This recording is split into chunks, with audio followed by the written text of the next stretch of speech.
Thank you. Assalamu alaikum.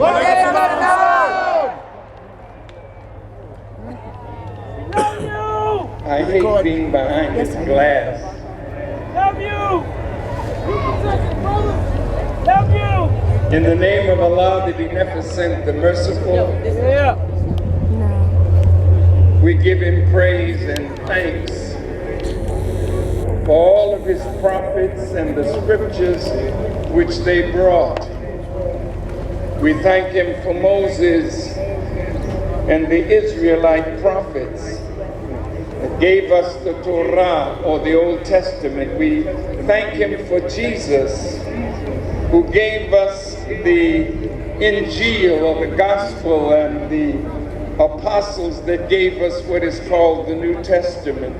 We thank Him for Muhammad ibn Abdullah, through whom the last revelation to humanity before the judgment of this present world, that book is called the Holy Quran. I am a student of the most honorable Elijah Muhammad, and I could never thank Allah enough for His merciful intervention in our affairs, in the person of Master Farrakhan Muhammad, the great Mahdi, who is in the world and is championing the liberation struggle of our people, particularly in the United States of America.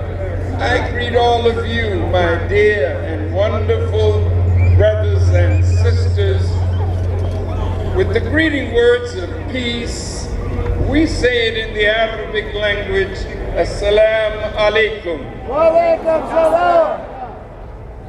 First, I want to say to all of you, I am honored beyond words to be here, standing on this rostrum in front of this hallowed building,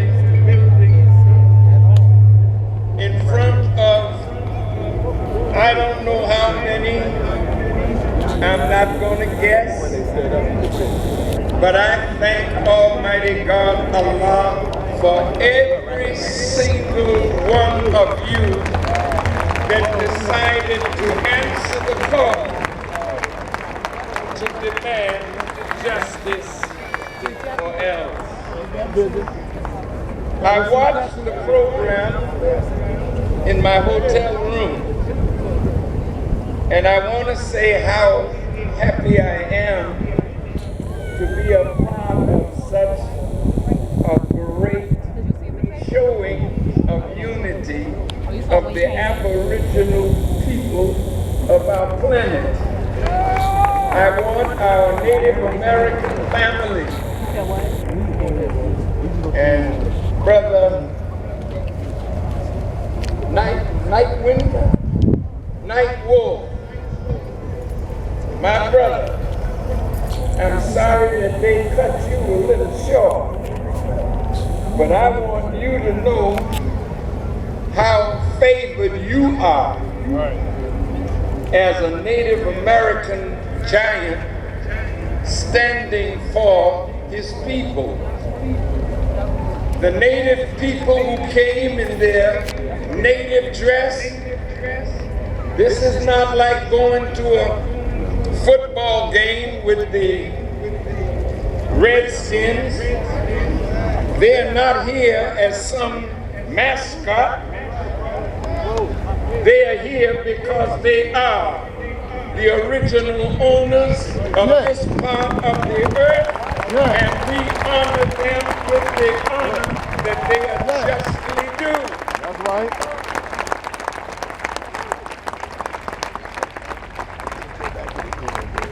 Their suffering in their land is very great.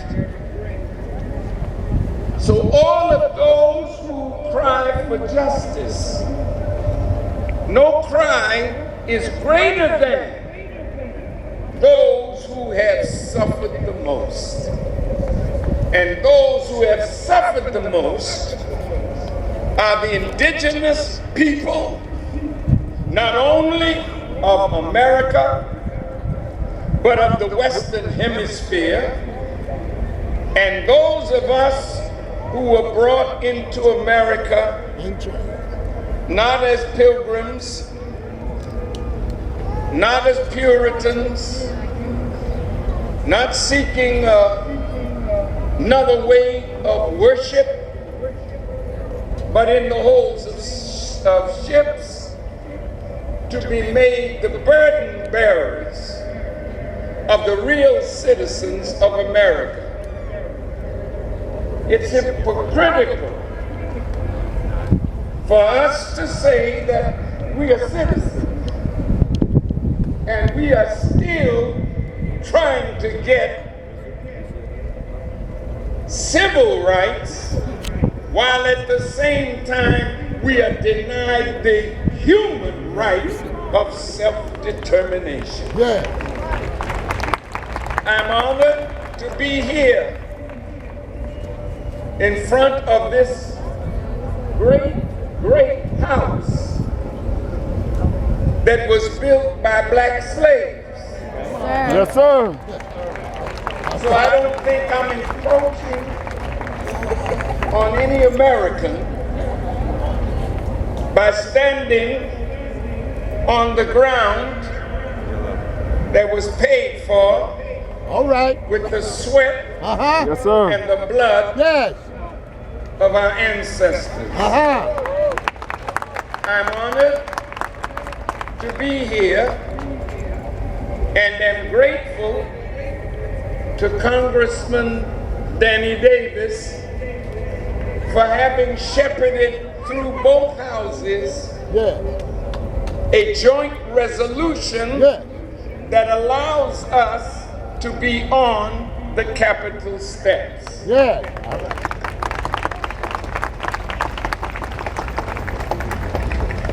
I was so touched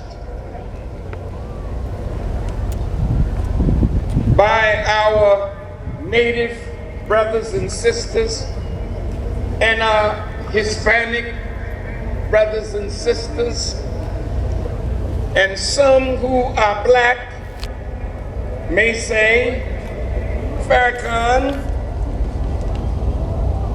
why are you talking to all of these different ethnicities? We have to accept our position. I loved my sister and those standing with her who championed the call that Black Lives Matter. I felt so happy to see her and to hear her and to know, and for her to know that she and Black Lives Matter are welcome, have a cherished spot because they represent the future leadership. These are not just young people who happen to wake up one morning. Ferguson ignited it all. So all the brothers and sisters from Ferguson, all the brothers and sisters that laid in the streets, all the brothers and sisters that challenged the tanks, we are honored that you have come to represent our struggle and our demand. Again, I'm grateful for the choir that sung and the brothers and sisters that sang, for Brother Rasul Muhammad and his wonderful song that he wrote about the great liberator Emiliano Zapata, and to all of you who made this day so far what it is. Every member of the clergy that prayed this morning, the Muslim, the Christians, the various prayers that were said, the native people who have their native places, their teepees and whatnot on the grounds, they're sacred people. And they deserve justice. And we, in unity, will not only get justice for ourselves, but justice for all those who are deprived of that precious essential of life itself. On this beautiful mall,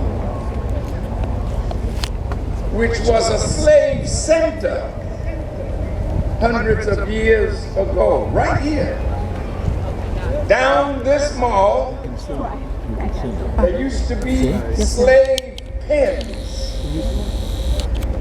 And in that movie, 12 Years a Slave, the black brother was brought here, down on my left side, your right side, in a little yellow house where he was severely beaten before he was sent off to be a slave unjustly for 12 years. I feel the cry of our ancestors, the pain of those on whose shoulders we stand. Yes. I feel that the ancestors are happy that a young generation has arisen. I saw the faces of the young in line trying to come in, and they made it, I guess, safe, but they made it difficult. But the young stood in their place until they could get in, because that's who we work for. Yeah. We who are getting older, and I'm speaking now of myself and my generation. Yes, sir, we're here. What good are we if we don't prepare young people to carry the torch of That's right. liberation to the next step? All right. What good are we if we think we can last forever and not prepare others to walk in our footsteps? So to the young that are here, we honor you. We know who you are, and we will not forsake our duty to you. No, we won't. There are some elders that are not worthy to pass on the legacy of their cowardice to our young people. Our young people will not listen to those made in America, made by America, and want to bow down in America to that which has given them hell. These young people are looking for fearless leadership. Yeah. But leadership that cannot be bought. Say it again. Say it again. Leadership that is willing to sacrifice its life to see a better future for our children. I'm honored that my brother and friend, Father Flager, is here, who is a great fighter I'm honored that Quorum Master Barry is here, and I thank Allah for her and her dear departed husband who really showed us the way. I thank Allah for all of you who want to sacrifice in some way to make a difference. Yes, sir. There can be no freedom, no justice, no equity without the willingness of some to sacrifice for the rest. Yes, sir. What good is life if we're not free? What good is it to be alive and every day that you live, you see your people suffering? What good is it to be continue in life under tyranny? So there must come a time when we say enough is enough. Yeah. That's right. It must change. And I am willing to do whatever it takes to bring about that change. I thank Allah for Brother Macandal from Haiti and Brother Vladimir from the Dominican Republic, two great brothers that Islam has brought together, but the machinations of white supremacy is trying to keep apart. Haiti and the Dominican Republic used to be called Hispaniola, and it's the first place that the wicked one, Columbus, set his feet. Tomorrow they say it's his birthday. I think it's tomorrow or the day after, Monday. But no indigenous people want to celebrate. A man who came and dislodged them. A man who came seeking a new route to India and ended up in America. And when they saw the original people that they saw, well, they must be it. Because we white folk don't make mistakes like that. But they're not just Indians, nor are we African Americans. We were here before a continent named Africa was named. We were certainly here before America Vespucius. This part of the world was named after him. So we don't diminish ourselves by naming ourselves after Johnny-come-latelys. Okay. We are the aboriginal people of our planet, and before there was a planet, we were here with God in the beginning. Black woman, you are not the second self of man alone. You are the second self of God. All right. And as the second self of God, any man that would disrespect a female, Come on now, speak on it. enemy of God. All right. Because she is the greatest gift from God to man.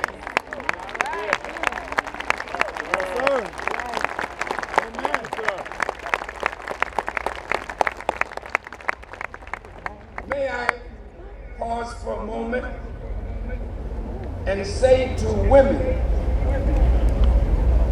your language must change as to how you address yourselves. Come on now. You should never call another woman a bitch. Come on now. Right. Come on now. Thank you, sir. Get that word out of our language. Yes, sir. female is after a dog. Every female is after God. So all of you black men that like to use such words, pull it out of your tongue before your tongue is pulled out of your head. Yes. All right. You hear that? You hear it? All right now.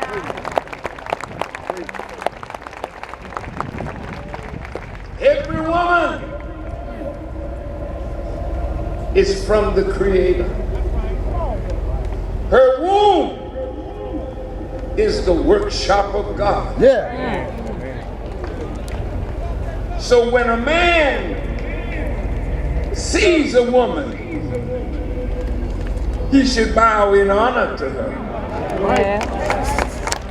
The Native Americans can teach us much in the respect of women. Yeah. I've been up on the reservations, I've been in the Anipi, I've been to some of their ceremonies. And the native people, the men, draw blood, hanging from trees and carrying skulls of animals in dirt attached to the flesh of their back in tremendous pain until the flesh snaps and blood pours out. The native people do that to pay honor to the woman, for she is in labor, enduring the pain of death to bring forth new life. And there's always a show of blood before the birth. So the man is trying to equal himself up to the woman. That means that the native man who disrespects your female, you have lost your way. And any black man under the sound of our voice, any red man, any yellow man that will traffic in women and girls, you are worthy of death itself.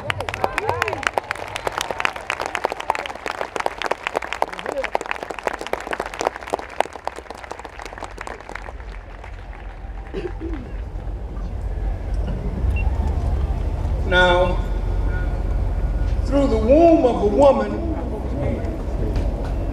every great one was born. And every no good one was born. All right. But my dear sisters who are here today, if you are expecting, I would love for you to place your right hand over your womb. Yeah. And I want to ask Allah that every woman who is pregnant, that she would bring her child to term. And I pray that that child will be a warrior for a brand new world. And that brand new world will come out of the womb of women with strong men as their protectors. Now it is your body, you can do with it as you please. Tell him again. But it would be so tragic if the next sitting bull was aborted. It would be tragic if the next Malcolm X or Martin Luther King or the next Moses or Abraham or Jesus was flushed away. All right. about that now. You don't know who your child is going to be. That's right. That's right. If you are wise, your child could be the answer to your prayers. Yeah. Why do you pray, brothers and sisters? You pray that things would be made better. You whose fathers or mothers or cousins or aunts have died from cancer, don't you want to see a cure for such a disease? That cure is not coming out of the sky. That cure is coming from the womb of a female Yeah. that may think she is not important. But out of that womb could come the cure of every disease that humankind is suffering from. There was a strange circumstance around my birth. And my mother did not wish to carry me to term. And in those days, they didn't have abortion clinics. Women who wanted to abort the new life used hangers, metal hangers. My mother tried 3 times to abort my life because the circumstances under which she was pregnant were uncomfortable for her, and she didn't want to face what my being a child, light-skinned, when the man she was with was dark-skinned, and so was she. And she wouldn't be able to tell him that I was his. So after the 3rd time trying to abort my life, she said, "Let it be." And she prayed and prayed You can do it and then touch it. for God Focus. to come into her life and give her peace and strengthen her for what she thought she would have to face. She didn't know that those circumstances and her prayers went into what was in her womb. She didn't know that her insecurity because of a circumstance made her feel secure in the prayers she was sending up to God. And so she gave birth to a child who knew God from an early age. She gave birth to a child that never in my life did I find refuge in any man. My refuge and my protection was always grounded in my faith in a superior being. So many people wonder, why is Farrakhan so bold? It's because I am free from fear.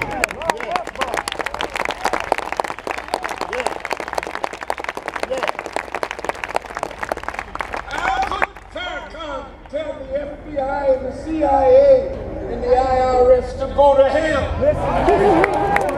When others tremble at their name, they don't have a name big enough to make a man who has been shown the arm of God to be afraid of a man who can never do to me nothing more than what God would have them to do. And if he permits it, I'm for it. All right. Even if it's my death.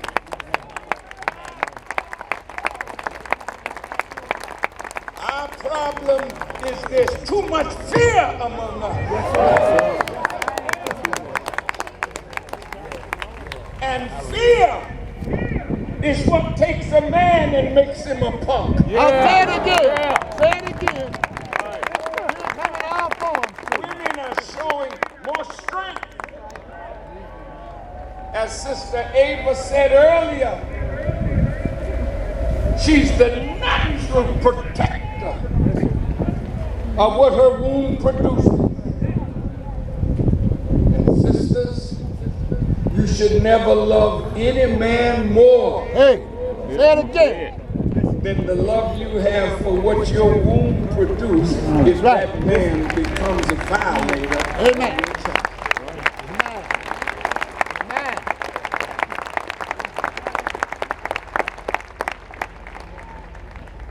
Knowing God, not talking God, but knowing God is what takes fear from your heart. A fearful people can't be free. A fearful people will bow down when it appears that the enemy is so strong and we are so weak.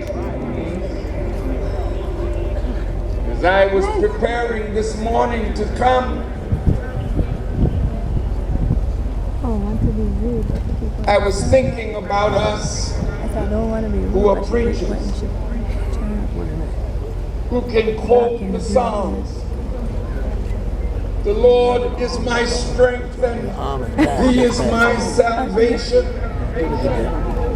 Of whom then shall I fear?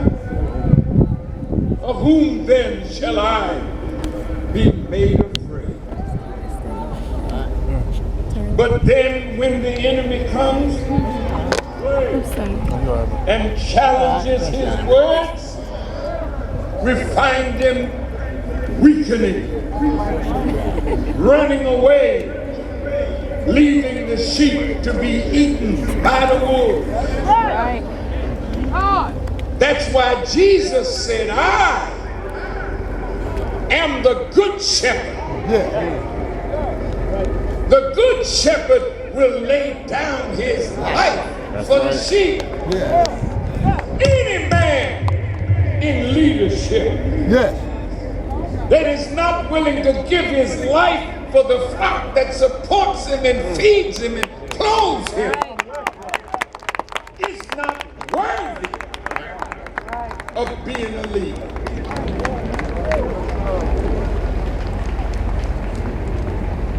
Many in leadership today are willing to take a little money. Say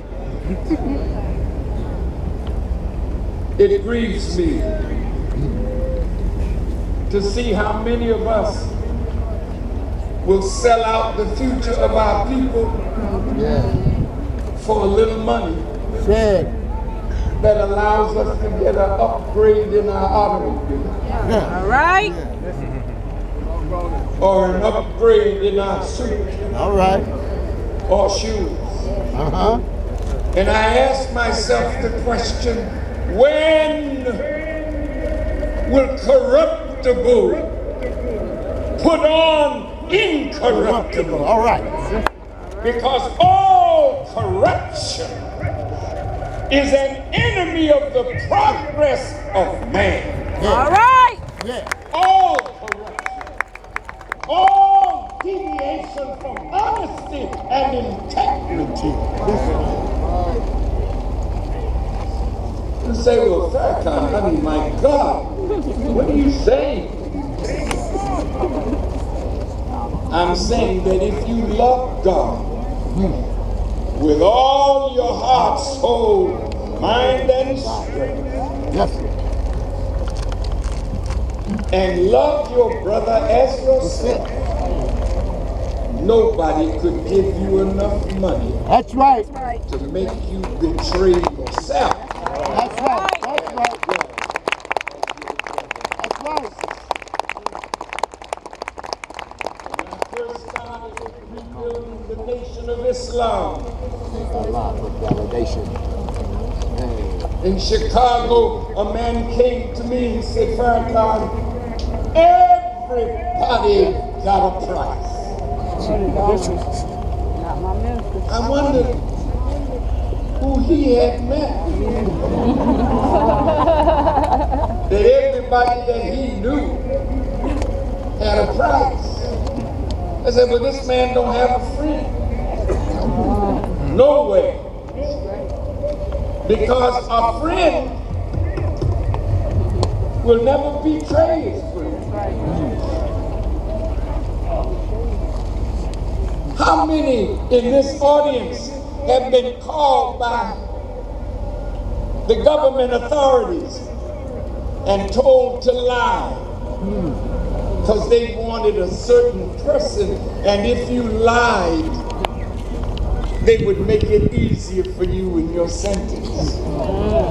How many of us have sold out to get a lighter sentence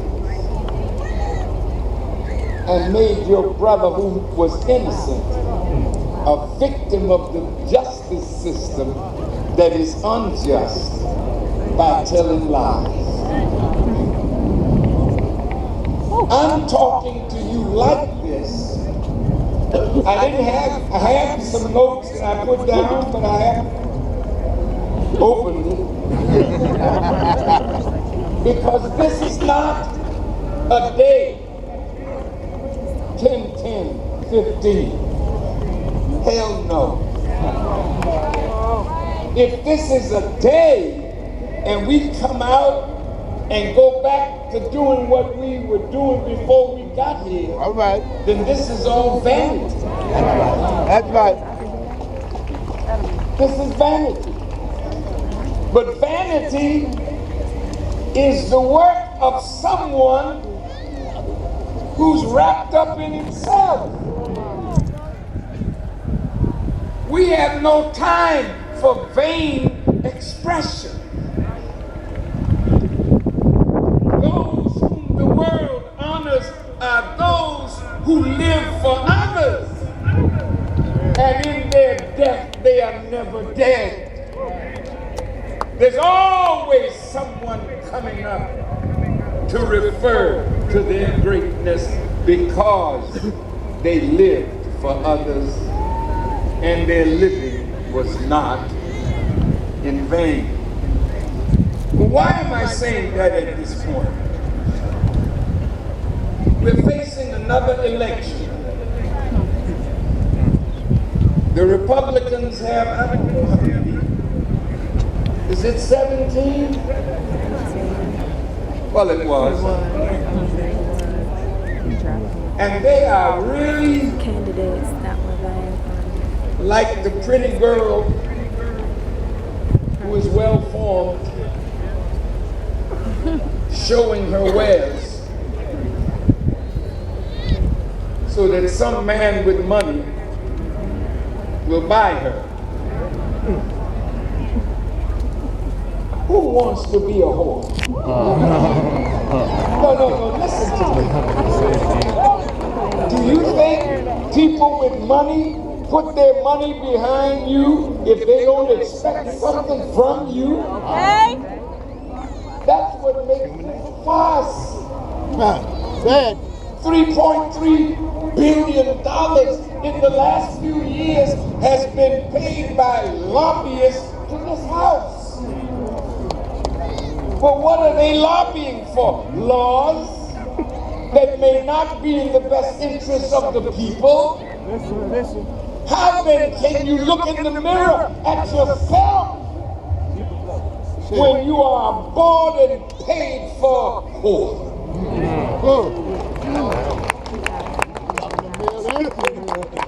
And then what do you get for being a whore? Teaching.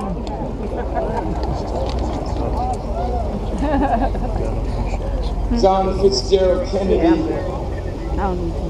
lies across the water in a beautiful grave with an eternal flame.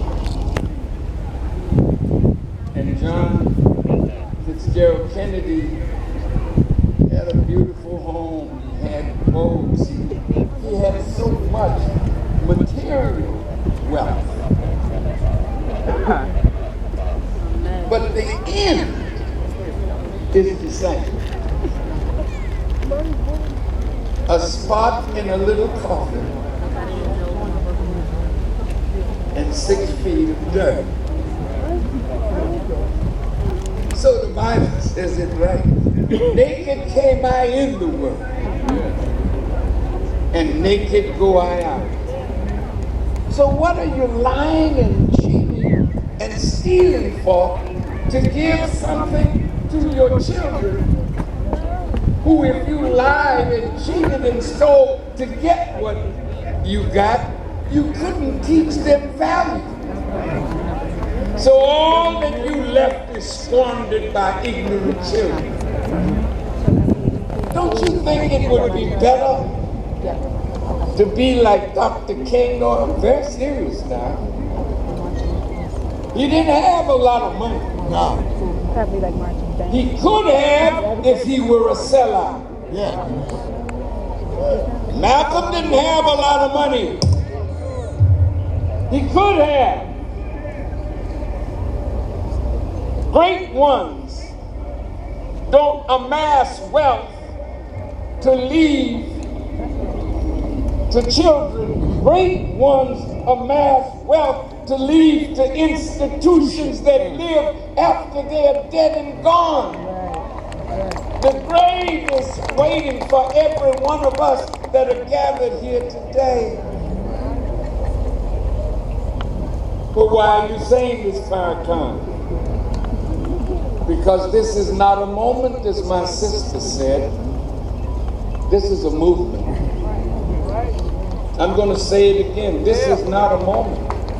All right. This is a movement. That's right. When the brothers and sisters arose in Ferguson, you didn't have any money. You had a principle. A principle that you were willing to suffer for, that you felt was bigger than yourself and your life, and the withstanding of pain. But all of a sudden, the enemy comes with money. If we give you this, will you come out of the street?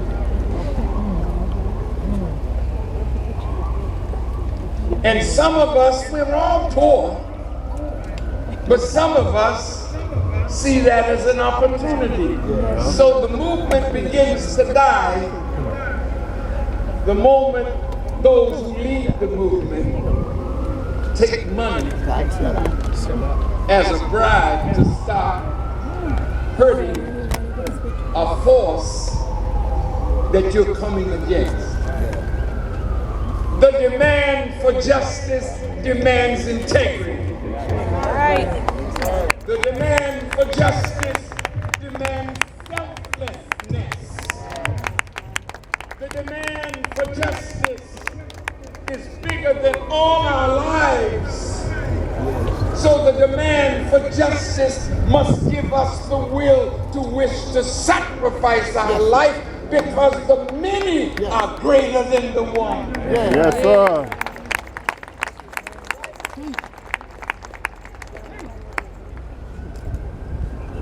And so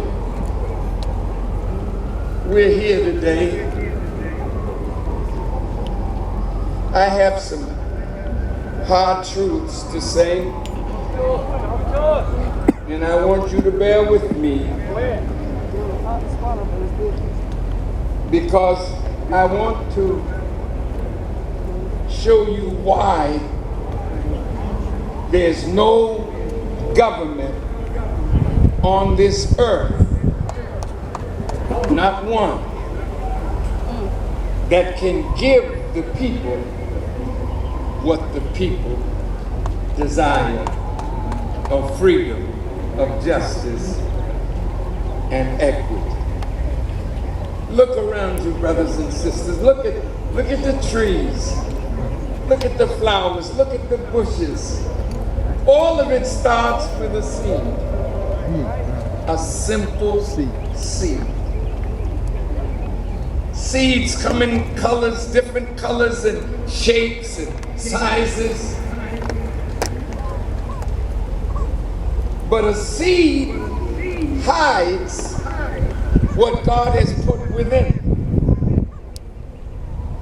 Until and unless the seed is placed in the proper environment. All right.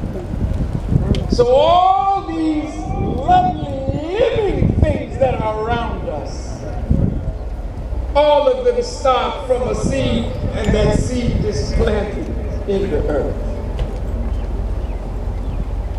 It is nurtured by water and that magnificent sun. And then the seed swells and bursts, sending a root down. Yeah. And then a shoot comes up. And then what was within manifests itself. And it is then a glory of God, its creator.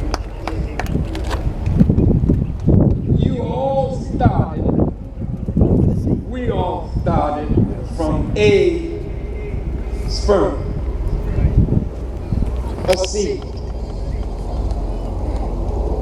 God is not wasteful. 100 million sperms may be released at one time. Some even say 1 billion. But only one can fertilize that egg. But God, if you're not wasteful, what happens to the other sperm? What do we do with it? That sperm becomes food for the new life.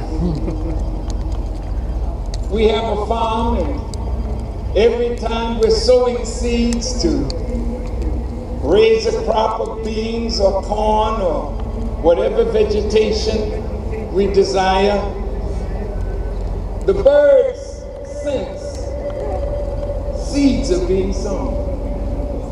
So you see the birds collect over the land. If the seed doesn't go deep enough, the bird flies down and the seed becomes food. God wastes nothing. But you are a seed. I am a seed. We have not yet been placed in the proper spiritual or physical environment that would cause the seed to swell and burst and let what is within come out, that we could say, I am a part of the glory of God.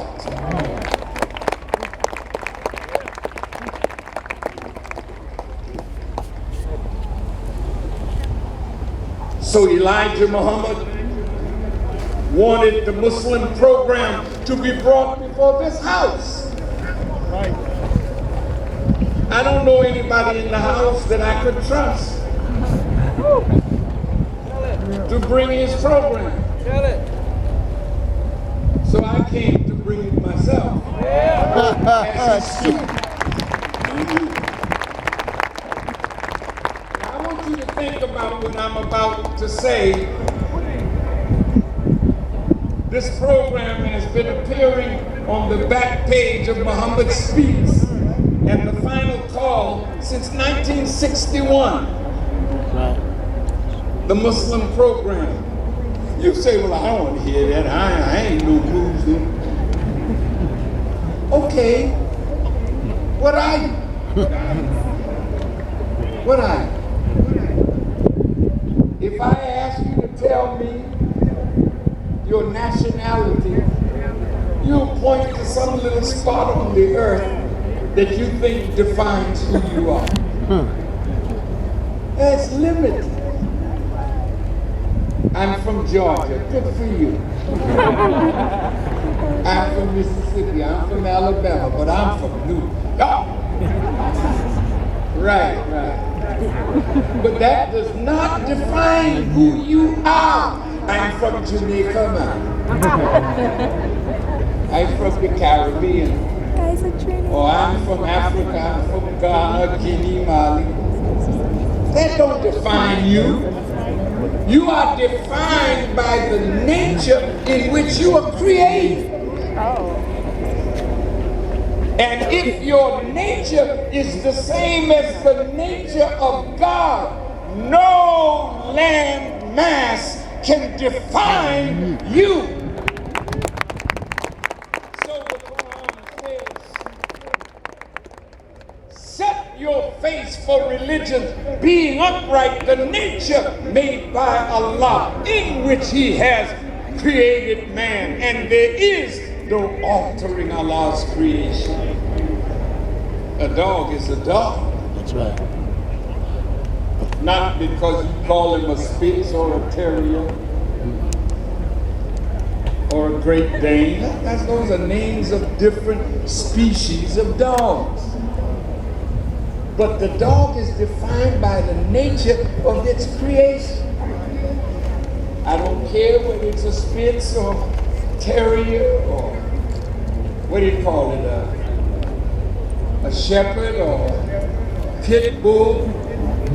If it's a male, whenever it sees a hydrant, it will lift its leg. There's nobody can teach it how to do that. That's what dogs do.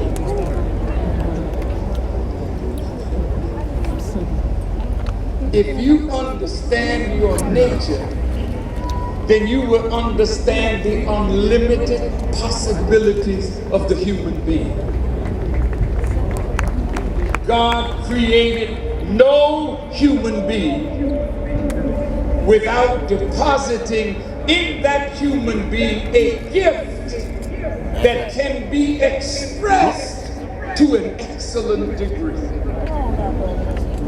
That's the nature of God. That's not an excellent tree. It's excellent. It's not an unexcellent bird. It's a bird. It's a worm.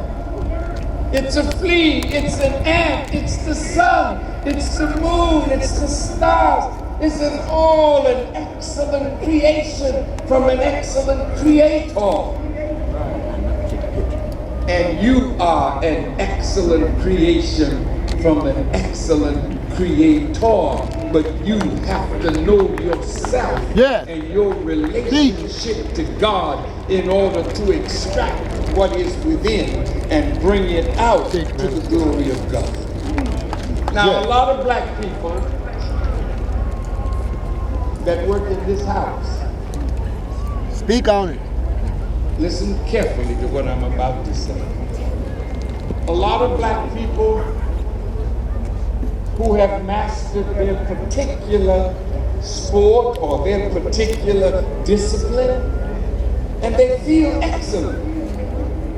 You know, they walk with a certain heaviness and certain pride. And when they come in the room, some of them just suck up the atmosphere.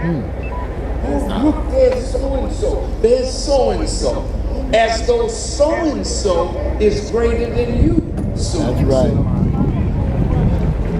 They're only great in your eyes because you have not focused your eyes on the greatness of yourself.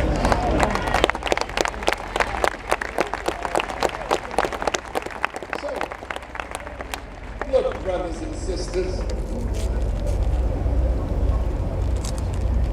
the greatness of God is part of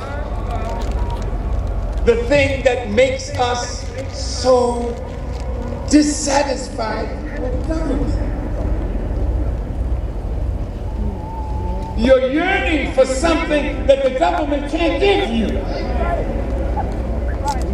That's You're right. born to be free. Yeah. The Muslim program says we want freedom. We want a full and complete freedom. That's not just what Muslims want. That's what every human being wants. But how will you define a full freedom and a complete freedom? If I'm a Sikh and I'm 50 years old and I'm still a Sikh, have never been planted in the right environment to develop myself, then I don't have freedom. That's right.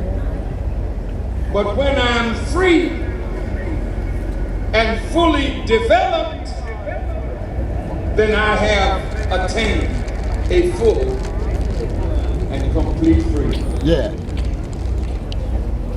Can this house give you that? Come on. Well, you don't have it. That's right. So what are we petitioning this for?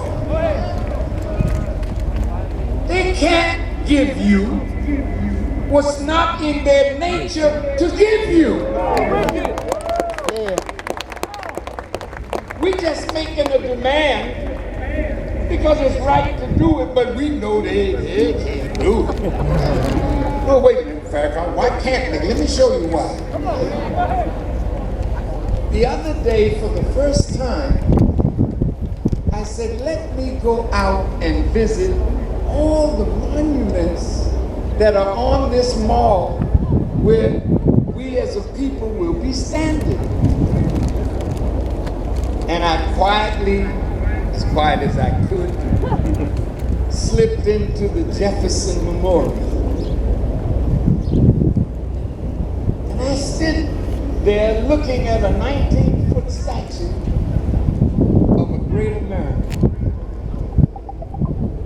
Now this mall is hallowed ground for us, but it's also sacred ground for those who love America.